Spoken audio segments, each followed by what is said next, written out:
Good morning, Ronin man here.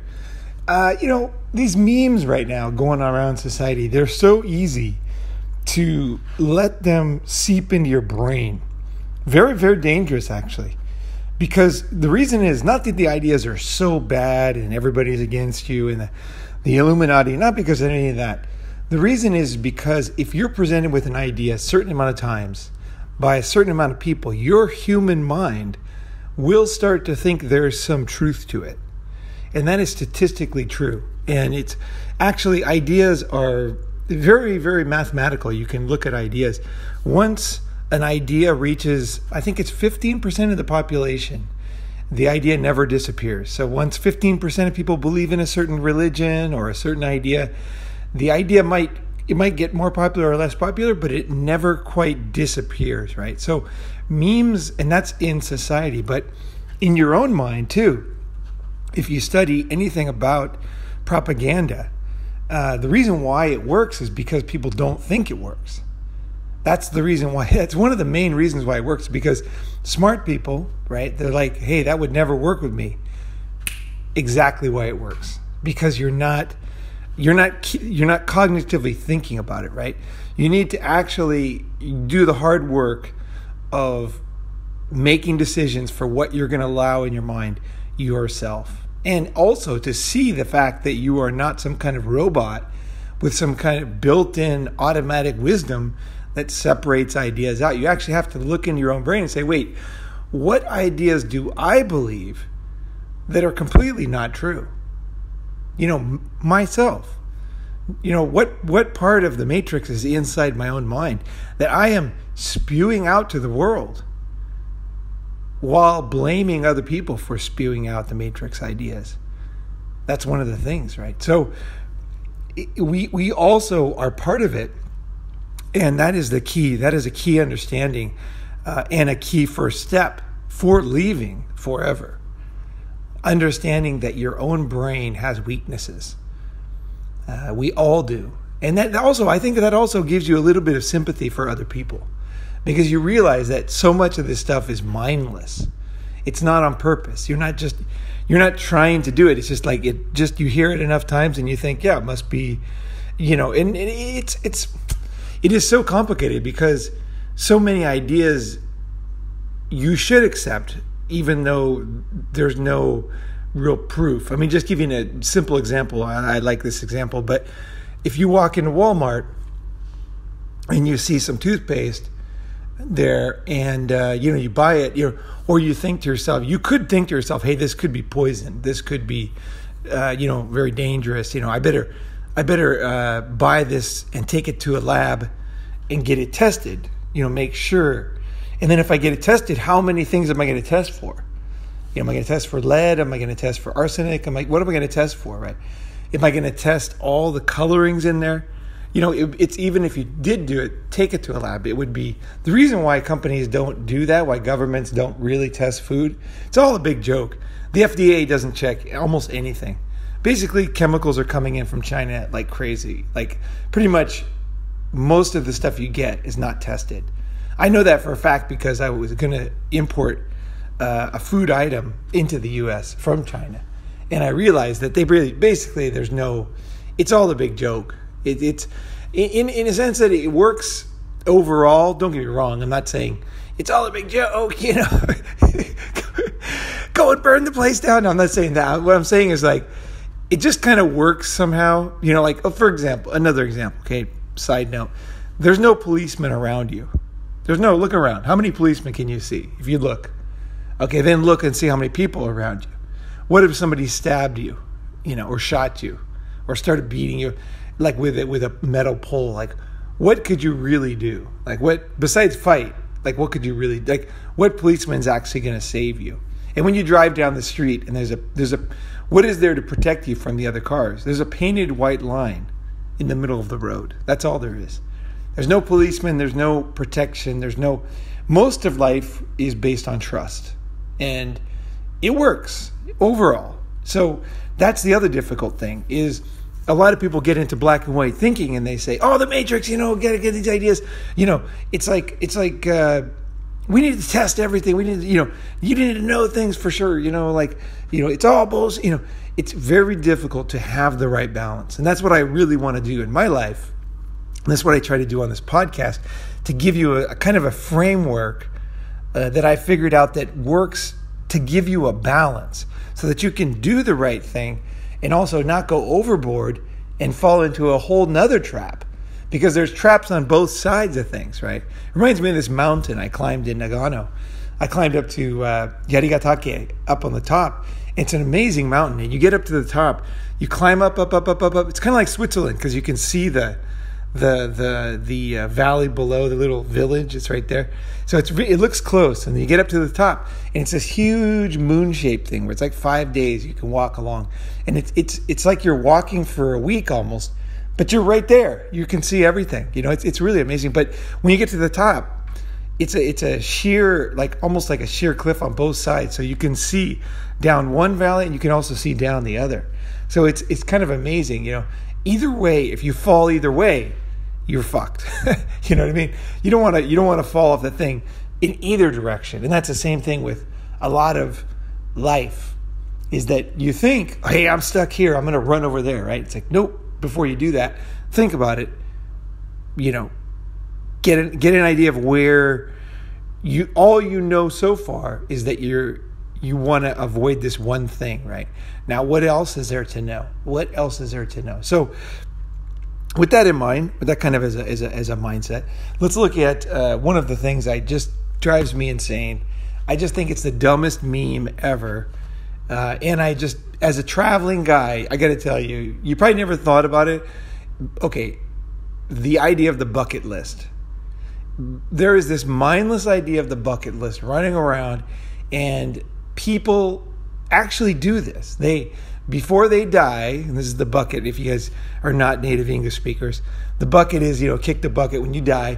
And before you die, you want to do these 10 things or whatever, these 5 things. And so people have these bucket lists. And so they say, before I die, I'm going to go to this place. I'm going to do this thing. I'm going to experience. Okay, fine. They have a goal. They want to see things in the world. They don't want to just sit around. Okay, that is all good. That is all good. The problem that I see is, here's why the bucket list to me is a total crock of shit. Total fucking crock of shit. Is that in the end, the bucket list is it's basically a list of marketing points from different businesses and governments. So tourism agencies and things like that. That's all it is in the end.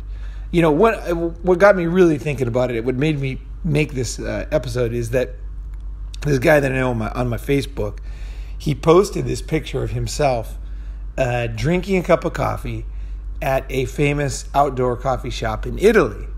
And he said, he's like, my bucket list, one thing off my bucket list, having a coffee at, XYZ place. And, I just thought to myself, this guy, I met this guy, long story, just passing, he's not a good friend.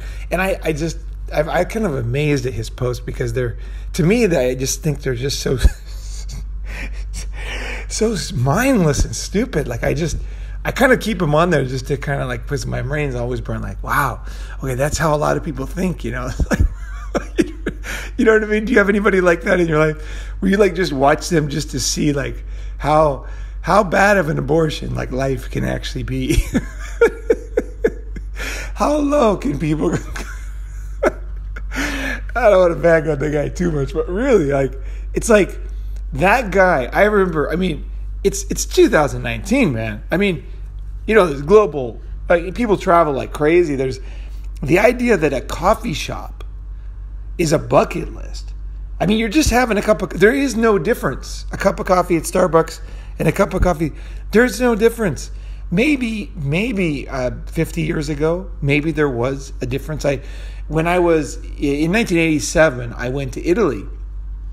I remember, and I've actually been to Italy a couple times, but this particular trip, I took my girlfriend at the time, Tanya. I remember, I was hanging out with this chick, and She, this chick was hilarious. This chick had huge knockers. I mean, like, really.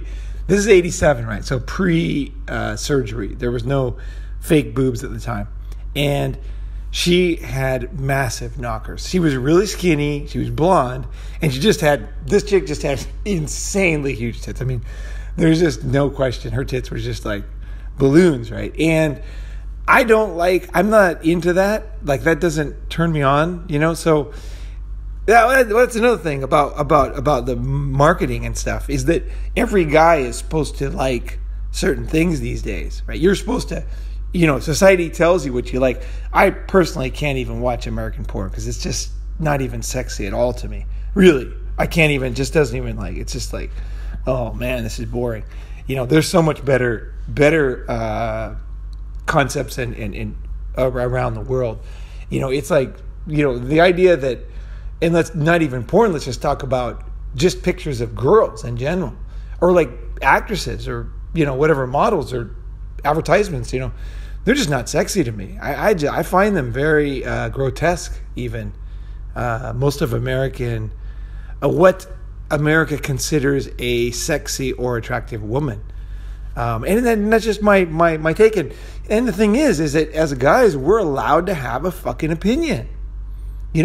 It's like society basically tells us if we don't agree with what is attractive, then we are somehow,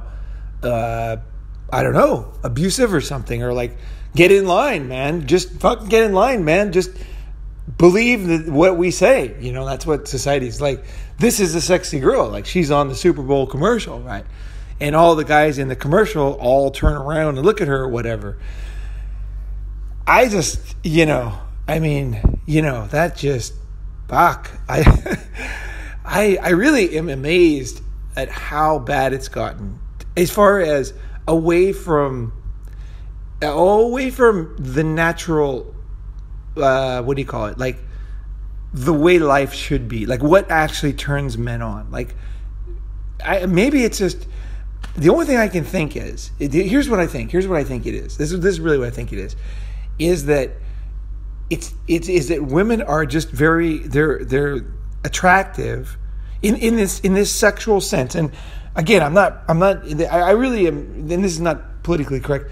I'm not saying that attractiveness is everything, or that I'm attractive, or I'm not saying any of that stuff. I'm just saying, like, what a man finds as that kind of, like, I gotta get in there and make a baby, that kind of, that's the real drive that really is behind everything, right? What is attraction? It's all about that. It's not about some guy who's 60 years old and looks over at a woman. No, attraction is about what procreates the human race, what actually does something that's important, right? And that thing is something that men just need to do. It's like we're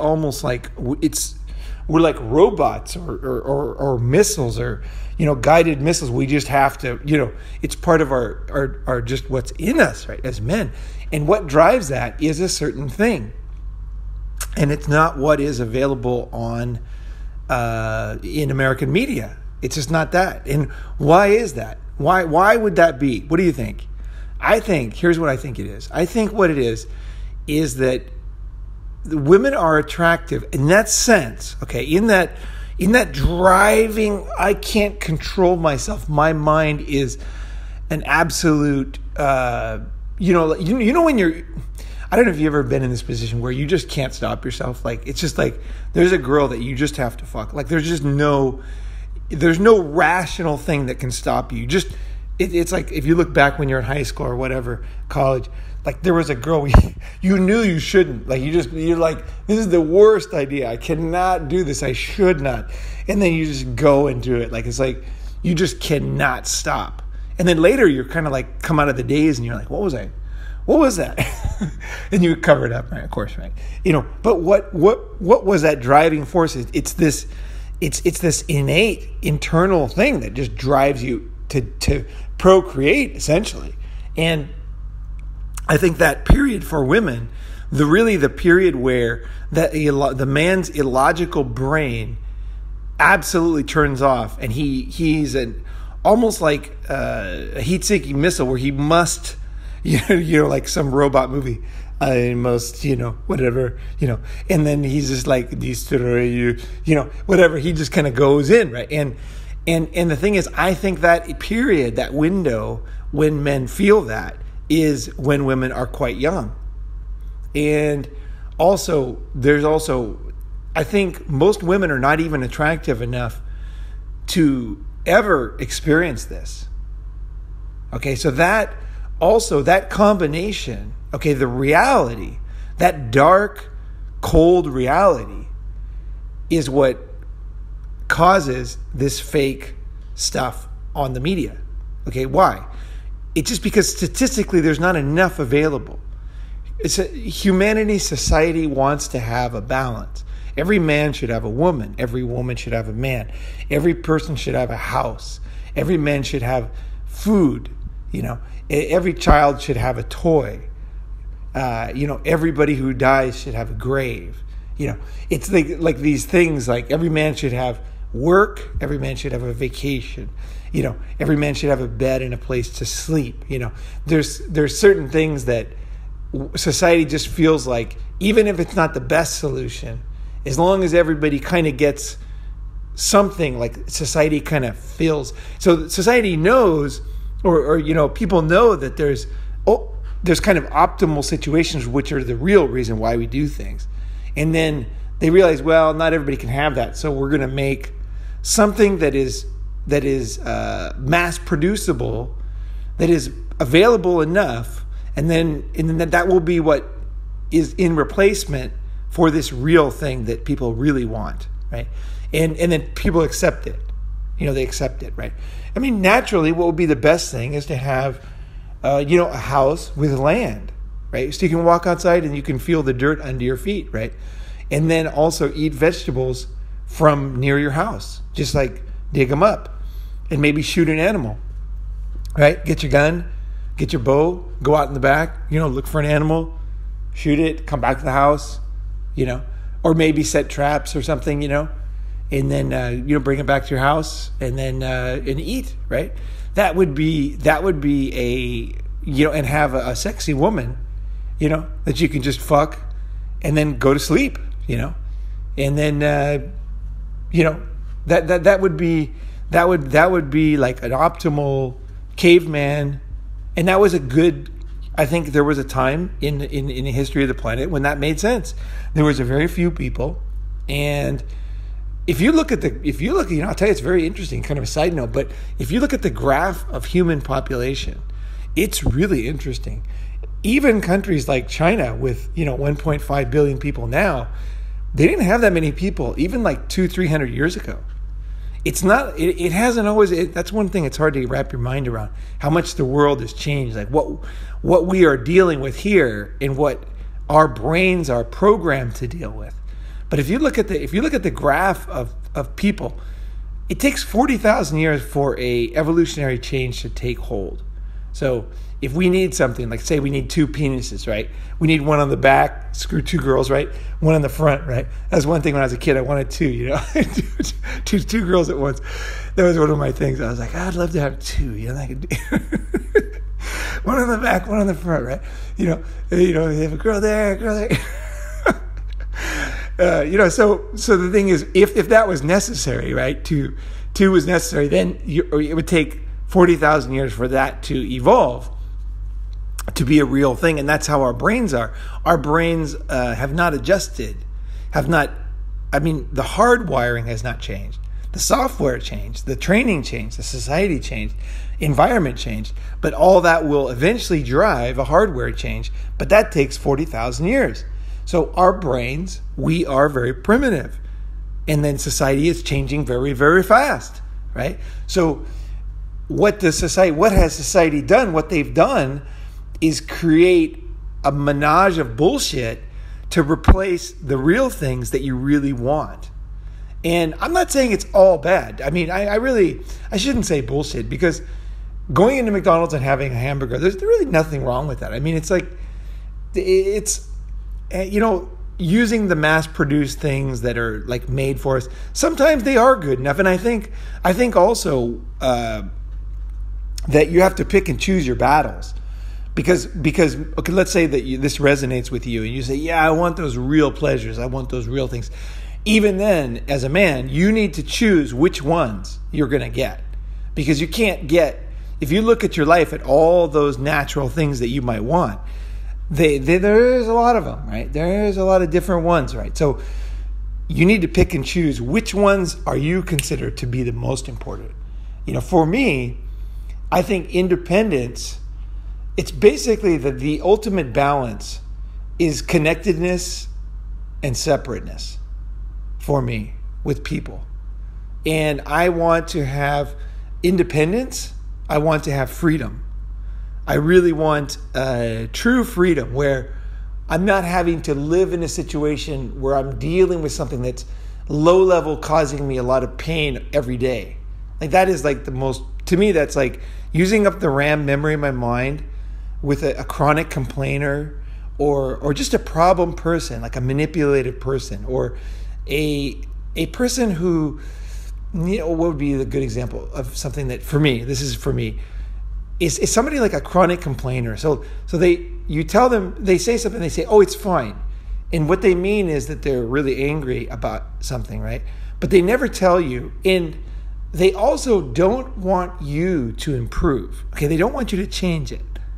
Okay, you know that kind of person? You ever had that kind of person? Where they're like complaining, like under their breath. Now, the key is they're not complaining directly. Okay, they're complaining indirectly. So they'll say, it's fine, it's fine. And what they mean is that it's not fine at all. They're angry.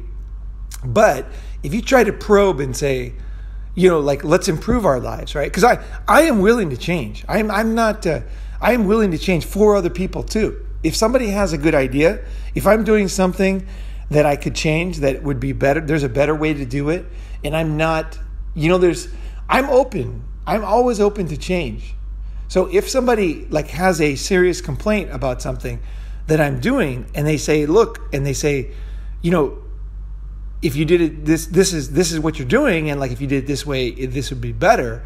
And they wanted, they're not complaining, right? They're actually saying like, this is bothering me because of this, and here's kind of, they might not know the solution, or they might know the solution, but you know what I'm saying? Like the difference between somebody who is looking for a solution and somebody who is looking for a way to be stuck in their own complaints as a victim. Those are two totally different people.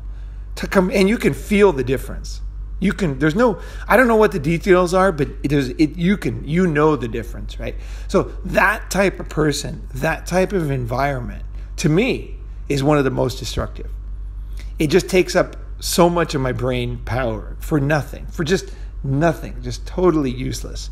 So these are the type of things that I put high on my priority list. So when I'm around people and I feel like, what is this person, like all these things, you have to choose the things in life that you're going to focus on as being important. And that's one of for me, RAM memory and people that don't want to change and people that don't speak clearly. And this type of passive aggressive anger that doesn't have a solution. There is no solution with this type of thing. And that's what makes it so, studies have shown it. This takes enormous amount of energy in the brain. So I'm not just saying like my own personal preference. I'm saying like it's like cortisol rises, everything rises because you don't really know. It takes years to actually figure out what they actually mean, because they're speaking in code and they don't even know they're speaking in code. So a girl might say, I feel, I was so annoyed. And then like you can tell they want to kill somebody. Like annoyed is the word they're going to use. But they actually are very, very, very angry, right? They're almost homicidal. And they're saying they're annoyed. This is the type of thing that to me is like the worst. Like that is terrible, because unthinking people who don't want solutions, who see themselves as a victim, who are angry and don't want change and don't want improvement, are like poison, because there's no solution, right? There's no, they don't even realize like their life. It's like nothing's going to change. Like and everyone's going to get dragged down. This is the type of thing that I consider high priority for myself. So back to what I was saying is freedom from spending my time with this type of person, right? That is a very high priority for me. So I choose those things that are very important to me, right? And I will sacrifice other things. Like I'll just eat, you know what I mean? Like I personally have decided in my life that I don't care about organic. Okay, I will eat vegetables that are sprayed with pesticides like crazy. From Mexico, from China, whatever. Now, I do have a caveat where I wash them I use soap and water. I wash them like I would wash my hands. Even things with peels, like an orange. The reason why is because when you cut the orange, the knife goes through it and it takes the pesticides into it, right? So either way, that's the way I look at it. I think that I've made a decision about what I will do and what I will not do and what is important based on the reports I've read, scientific reports, data, and what I've seen in my own body. So I have not spent, I think the sacrifice to buy organic is too big. It causes me to be on the wheel too much, spending too much money. It's too difficult when I travel. There's too much bad information. There's a lot of fake organic. And there's a lot of motivation for fake organic. There was a great Canadian documentary that went into farmers markets, and they found that basically most of them were just like the same as supermarkets, except for the prices are double or more, right? So it's one of these things that's very difficult to test. And so I've made this decision, this executive decision in my life, that I'm not going to worry about it. I will buy the cheap, peaches or whatever. I do have some other rules, but I'm not going to get into them now. But these rules allow me to have a simple life and to make decisions quickly because I know my values and what I'm doing, right? I've thought about it in advance, and I've actually, done research. So these aren't just like my feelings. It's like, no, I actually believe that if you wash vegetables clean, very well, right? Like you would wash your hands before dinner, okay? If you wash vegetables very well, I think that the statistics out there, and what I understand, now I could be wrong, but you have to make decisions based on, here's the thing, is you need to make decisions in your life. Whatever you think about this decision that I made here, is you need to make decisions based on inconclusive information. We all do. Okay, so we pick our battles, we make our decisions, and we keep an open mind. That's the thing that you do in life. And you have smart friends, because smart friends are always going to be making their own decisions based on their own thinking. And if they're thinking the same as you as far as the way that they think, okay, this is a very good way to, if they're thinking this way, they might make different conclusions. But if you realize this guy is very intelligent and makes a lot of good decisions, and you can see it in his life, his decisions actually lead to good things, then you say, hey, maybe I should be open-minded about this one. Maybe I'm not right about this one. I'm going to keep an open mind, right? So you keep an open mind, then you make that decision that is now a structure, that now you can go on autopilot because you now have made this decision. The idea that you can every single day decide everything is just, there's no way. Your brain just cannot do it. Like toothpaste at Walmart, you have to go on based on structures that you've set up in your own life, right? So back to these fucking bucket list guys. Oh my God. Coffee in Italy is a fucking bucket list. Climbing a mountain is bucket list. Most people, they live their whole lives. It's so meaningless. Honestly, most people, I was going to talk about work at an episode, like how most people, they just don't even know their own businesses these days. It's just sad, but bucket list guys, they let the fucking cat out of the bag is that they don't know anything about life, because those things that are on most people's bucket list, if I look at most people's bucket list, okay, I've done usually more than 50% of most people's bucket list. Like I just have. I was at over 50 countries before I was 26. I had done a lot. I've done a lot of things. and I get out there and I try new things all the time. I'm always doing new things. So I have done a lot of the things that are on people's bucket list. So it's not that they're not worth doing. It's that it's this idea of putting off life for some, I don't know. Fuck, I don't know where I'm going with this. The bucket list thing is just stupid, if you ask me. I think that we as humans, your life can't be fixed by some list. It can't. Your life cannot be suddenly, you can have this life like you have this shitty life. This is one thing Tim Ferriss got right, is he said in a 4-hour work week is most people, they live their lives for the future, and they say, okay, when I retire, then I will get the rewards. So I'm going to have this, grueling, terrible life until I'm 65, and then I'm going to enjoy life. Then I'm going to travel. Then I'm going to drink the coffee. Well, often when people are 65, they've neglected their health, or they had some, genetic things where they now are not able to enjoy food in the same way that they did when they're 20. They're not able to climb mountains in the same way they could when they're 20. They're not even able to have sex. So the idea that you're going to go and you're going to experience women or food or traveling when you're 65, it's meaningless. You have to think, I'm going to do it now. I'm going to live my life. I'm going to make intelligent decisions. I'm going to, of course, you build for the future. Of course. That's the base for optimism. So I'm not saying live for today. I'm not saying you just, throw everything away. It's again, this is the thing, is a lot is expected of us men today. We're expected to navigate this complex fucking world, and it's not black and white. So what I will say is that you do not want to be a bucket list guy, because a bucket list guy is basically, I'm living a shit life now, but I will do these things basically that are just marketing points. It's kind of like, it's really like the Hollywood Walk of Fame, with that video I made when I went there, and I'm like, this is just a sidewalk. Like, I just realized it when I got there. I was like, because I really didn't thought about it. I grew up in, I spent a lot of time in that area, so I was like, you don't think about things that are near you. You just see always tourists coming in. There must be something to see, right? You just brain thinks that, right? And then I actually looked at it. I'm like, this is a sidewalk. That there's nothing else. Like there's a sidewalk full of scumbags trying to sell stuff. Like it's like, and this is like the place that people travel around the world to see.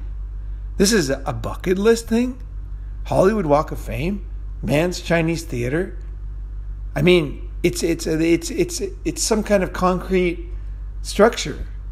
Here in Asia, there's tons of wooden structures that are really, the wooden is the real one, right? It's the original, right? There's tons of wooden temples and pagodas and things. So they're hard to find because cities like Tokyo were decimated in the war and fire and earthquakes, and they get torn down by developers. In China, there's a lot of like big land corruption in Asia, so things get that are historical get torn down. But if you look closely, if you have time, there's a lot of beautiful, beautiful examples of Chinese architecture, ancient ways of living that are just beautiful. One of my favorite things, a side note, is Singapore houses. Oh, real Singapore houses. Oh, they are gold, man. They have this like open feeling. There's no walls because it's so warm. It's on the equator, and there's like just the leafy things outside and the water and it's like, to me, it's like an old Singapore house, which is nowadays it's so expensive that you only like the richest people and will have them, and also a very expensive restaurant might have an old Singaporean house. But that type of thing, and some Thai houses too. I'm sure in Malaysia they have too. They're just so beautiful. They're so and then Man's Chinese Theater. It's a concrete thing on a busy street full of criminals. Looking at that thing, like, it's amazing how stupid people are. I'm serious. Like how much we live in a fantasy. I've actually sat there at Mann's Chinese Theater outside and watched people from China look at Mann's Chinese Theater and take pictures and stuff. I mean, these guys grew up in a country with the real thing, you know? But they're somehow, like, their mind is not thinking clearly. Like if their mind was thinking clearly, they'd be like, this is a total joke. Look at this concrete monstrosity here, you know, this bastardization and even the meaningless of this. I mean, of course, it's nice if you know, try to respect culture. That part is nice. But if you actually look at the structure and you know Chinese architecture and the woodworking that goes in there into Japanese or Chinese architecture, it's absolutely amazing. That's why I focused on it. A lot of my Japan videos, I went in and looked at the woodworking. If you go back and look at the videos from Japan, I went into temples and I zeroed in on the woodworking, because Japanese temples don't use any screws, glue, or nails. It's all like absolutely beautiful, ancient woodworking. And the temples, they have 18 layers, different layers built into each Japanese temple. It's amazing. 18 layers, all different. It's just absolutely, it's astounding in its simplicity and beauty, you know. And if you look at that, if you compare the beauty of that, and also the wood itself, the type of wood that they choose to use, like the hinoki, beautiful tree. I don't know what it is in English, but it's just a straight, strong, amazing, great smelling tree that you can use as a beam in any house. When I build a house, like, I definitely want to use a hinoki beam. I just have to do it. I got to get a hinoki beam. I'm fucking whatever it takes. I want to get that, you know, because I've looked at them and I thought just the absolute sheer astounding beauty, simplicity of that beam being the center of a house and the structure that you can build around that. You know, it's a great example of almost anything, like life. You need to build your life around a large supporting structure that can handle the elements, can handle the earthquakes, can handle, you know, the challenges that life throws at you, right? You need that hinoki beam in your life, right? And so this is what I see. Most people, they're just running around like rats. They don't even know. They're just like, oh, they read some marketing list of things, and then they live a shitty life, and then they say, well, as long as I do these things, and they don't even realize that those things, one, they don't have any meaning, okay? Two, they're just marketing points for businesses, or, like I said, or tourism industry. So, you know, once there's something is seen as important, the government of that country will say, oh, this is a UN heritage site now. Oh, well, then it's important. And they start to build the whole town around this UN heritage site. Oh, because it's a UN heritage site now. It's just marketing, man. That whole place was there for 1,000 years or something, you know? It's like, yeah, it's just amazing. You know, I think one of the most difficult things for modern people, and something that I've always challenged myself to do, is to see things without any marketing. So when I'm walking down the street and I see somebody play music and that person has talent, if I actually notice, because I'm not a musician, but if I actually notice that this person is talented and maybe nobody's even watching them, and I see that, and I don't have any clues, no one's telling me, and then I shoot it, and then I send a video, like, say, to a professional musician friend of mine, and then I say to him, and I say, this is good, right? This is like, this guy's like extremely good, right? I just got this feeling. And he's like, how the hell did you know that? Like, I have a friend, like I said, I do this. Because I want to improve my ability always in every area to see things myself. I don't take for granted that I know, but I just kind of got a feeling. I'll watch some drummer or something. I'll be watching some band and I'll say, that drummer, like that is talent there. That is Creativity. He's not just playing like some song here, or if he is playing just some standard song, he's doing it in a way that is special. And so I'll send it, like I said, I'll send it to somebody who actually knows something about that field. And then I say, I think this is special. Like, I think that this drummer, this guitarist, this singer, this is special. Like, there's something, and then they come back, and my friend, he says, how do you know that? Like, yes, the guy's amazing. Like, you're right. The band is not special, but that guy is special. And here's the reason, and he'll break it down for me. And I'm like, wow, okay, I did it again. That's what I want to do in life. It's one of my things. I want to be able to go out in life and notice shit. I don't need anybody to tell me. I don't need any bucket list. I don't need any recommendation. Okay? No one needs to, I'm out there always trying to see. So if I'm with somebody, okay, here's another example, and they are extremely intelligent, I notice. I want to notice. I don't need anybody to tell me he's intelligent, even himself. Because intelligence is not that easy to spot, actually. It's not saying you're intelligent. In many ways, it's invisible. An intelligent person might avoid a party. Doesn't say anything. But if you look at his life, he avoids things that end up being a waste of time. That's a sign of intelligence, serious intelligence. So I watch what people don't do, don't say, don't get involved in, and what they do. So somebody might not talk that much. And then when they do say something, it's like, hey, that guy, every time he says something, that actually has some meaning. Like, that is a unique thought. Like, that's what I'll think. Like, wow. Like, that's a unique thought. If you hear a unique thought once a week, it's a rare thing. And if you have a friend who you often hear, like, his thinking is intelligent and unique, it doesn't mean that it's always right. It's that he's thinking for himself. This I consider a total gem in life. But you have to be able to spot these things and avoid the bucket list, because the bucket list is what mass market society is telling you is good enough for you. That's all you get, man. You get a lump of fucking coal, okay? Because you're like this, because you're like that.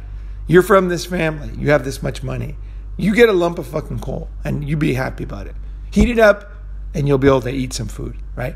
That's what society basically says. And I don't mean that in a bad way. I mean, like, literally, there's too many people. There's too much competition. Society even people these days don't even know what's real anymore. So how are they gonna separate it and then offer it to you? There's just, you have to do it yourself. You have to be able to navigate this world while you're not falling off either side of the mountain, okay, by going either way too much, realizing that life is a balance, noticing things, doing the hard work of looking around and noticing stuff, and then the open-mindedness to be wrong, because usually I'm wrong. If I was wrong even more than 50% of the time, I would be a trillionaire in the foreign exchange market. Okay? So nobody is right over 50% of the time. Otherwise, that's my economics teacher taught us. It's true. Otherwise you'd be a zillionaire, right? We're not. We're right less than 50% of the time. So there's that humility, that realism to understand that you are human, that your brain is limited. And so you need other people, you need other ideas in order to just improve a little bit, because that's all you need to do. I don't want this to be overwhelming, because if you just become 0.0001% better after hearing this episode and implementing some idea, then you go to the next, because it gets you, as you start to make good decisions, as you start to see through things like bucket lists, and just the sheer stupidity of things like this, the sheer meaningless of most people's lives. If you just say, okay, I'm not going to do that. I can see that it's not my idea. This is just some marketing thing where, there's enough there to satisfy enough people. See, here's the thing about bucket lists. You can't put anything on a bucket list that's not mass marketable. You can't. So, for example, let's use pickup as an example. You're at a bar and you see a hot girl, and then she seems like a good girl, right? Maybe the one out of a zillion you're going to see, and then you say, and you want to go and talk to her, but if you do hesitate, she walks away, she leaves the bar, she's gone. That, whether you pick up or not, it doesn't matter. But what I'm saying is, like, things change real fast and in real time. So you can't make a bucket list that girl's going to be in that bar at this age, because she's going to change 2 seconds later. So most of life is like you're navigating this ever-changing environment.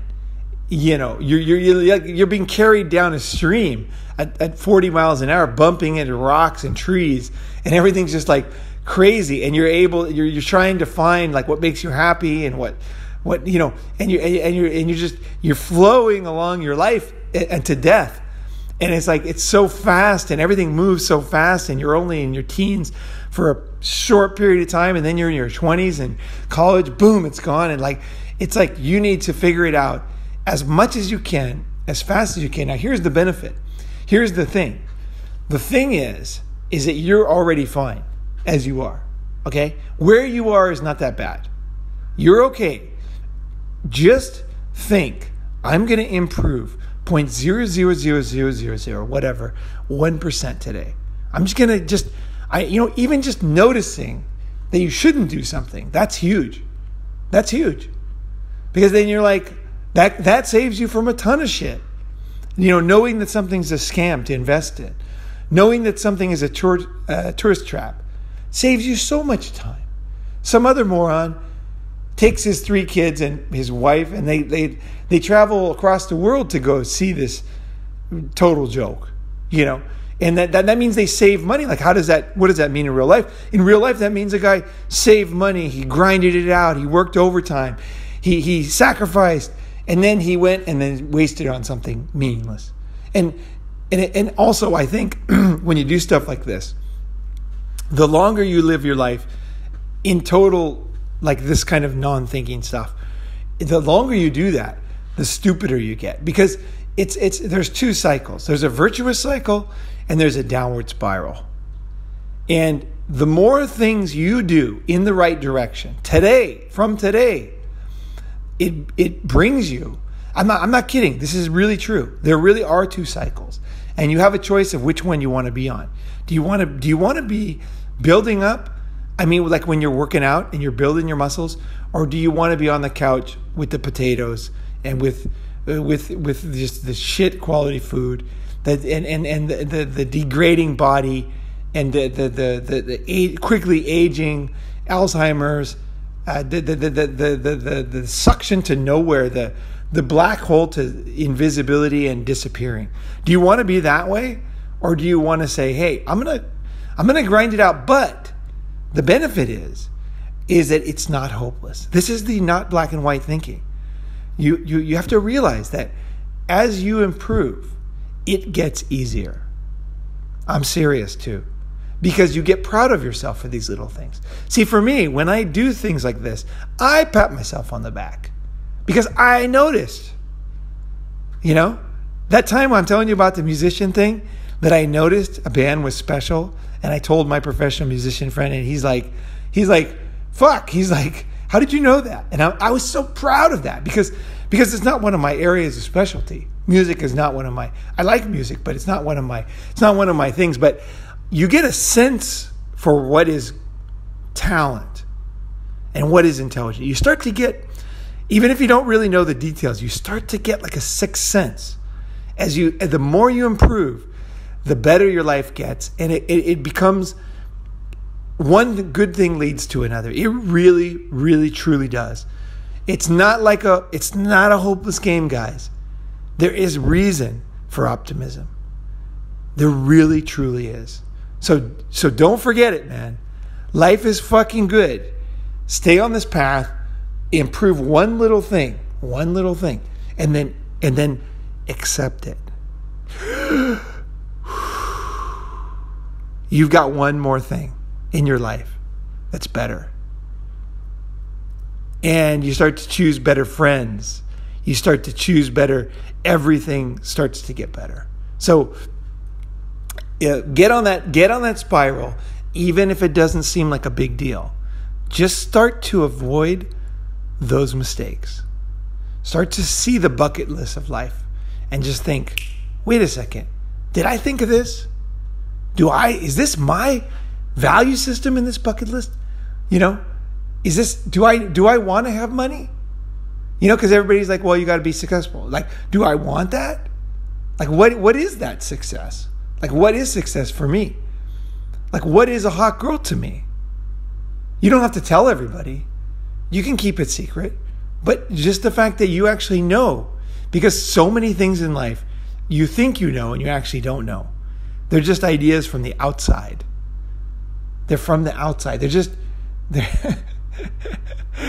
it's sad, but these guys, like, the final result of what they do is just, it's all very sad. So anyway, I hope that's been a help, because there's a lot of ideas there. But tell me what you got out of this one. I think there's a lot in this one, and I'd love to hear what you see through this. It's almost like there's like a fog in life, and the fog kind of clears, and we're all trying to figure out what's underneath there. Like, what is there? Is there a building there? Is there people there? Is that a mountain? Is it safe to cross the river? We're like looking through the fog and trying to figure it out. Right? What do you see through the fog? What images are starting to come clear in your mind now that you can see? And never forget your mistakes. Most things in life are mistakes. You have to know that it's okay to have made huge mistakes. A lot of them in a row. And I want to even end on this. I want to say, not only is it okay, but the fact, if you start to see through the fog to your own structural huge mistakes in life, actually, this is like the beginning of a better life. It's nothing to be embarrassed about. It's something to be proud of, and to tell people, hey, I can start to see I've been a total idiot. Most guys would be like, yeah, you are. No. You're like, I see. Wow. Whoa, I see. That's gold right there, man. That's gold. You hold on to that, man. Because seeing, if you can see, that's something, man. That is fucking something.